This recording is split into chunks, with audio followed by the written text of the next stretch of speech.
Assalamualaikum warahmatullahi wabarakatuh.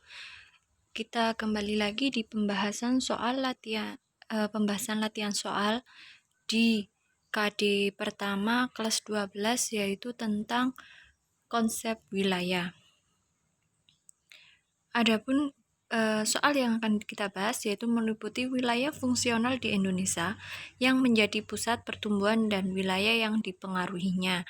Jadi maksudnya adalah pusat pertumbuhan yang mempengaruhi wilayah di sekitarnya. Kemarin kita sudah belajar tentang perbedaan wilayah fungsional dan wilayah formal. Nah, sekarang kita akan mempelajari pusat pertumbuhan dan pengaruhnya terhadap wilayah-wilayah di sekitarnya. Kita amati peta berikut ini. Ini adalah pusat-pusat pertumbuhan di Indonesia. Berdasarkan peta ini, kita bisa jelas tahu bahwa ada 4 wilayah penting yang mempengaruhi wilayah-wilayah lain di sekitarnya. Bisa kita dikatakan bahwa wilayah tersebut adalah wilayah yang paling dominan dibandingkan wilayah-wilayah sekitarnya, tetapi dia memiliki pengaruh yang sangat besar terhadap wilayah sekitarnya. Nah, garis tebal itu adalah cangkupan wilayah. Ada A, B, C, dan D. Wilayah A itu adalah wilayah yang menjadi pusat pertumbuhannya adalah kota Medan. Yang dipengaruhi apa saja? Yaitu wilayah yang ada garis putus-putusnya, yaitu wilayah pembangunan 1 dan wilayah pembangunan 2. Pembangunan 1 itu meliputi wilayah mana? Itu adalah daerah Medan, bisa Aceh atau Sumatera Utara. Yang kedua itu meliputi wilayah di Pekanbaru, Riau, Sumatera Barat, Kepulauan Riau itu masuk dalam wilayah 2 ini. Jadi, kota Medan itu mempengaruhi wilayah Medan itu sendiri yang meliputi Aceh dan Sumatera Utara dan wilayah Pekanbaru.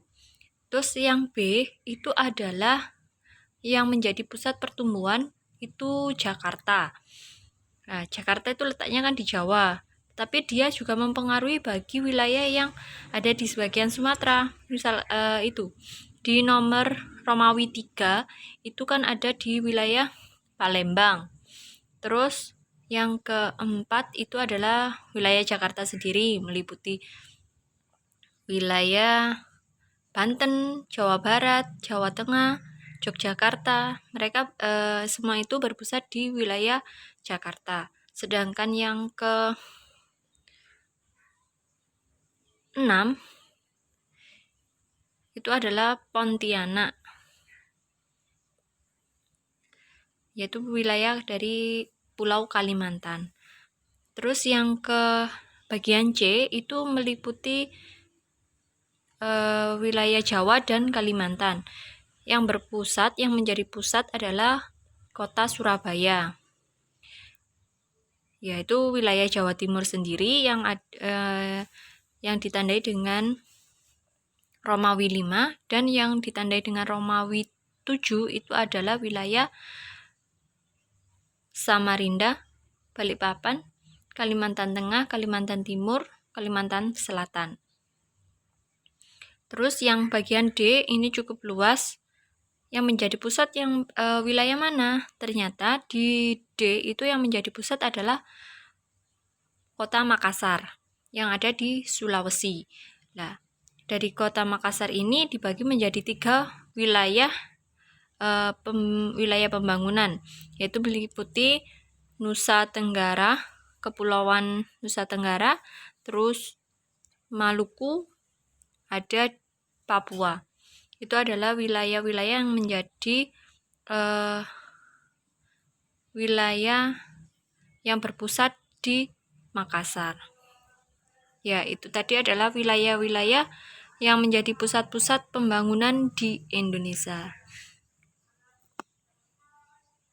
Oke, sekian pembahasan materi hari ini. Sampai jumpa di pembahasan materi selanjutnya.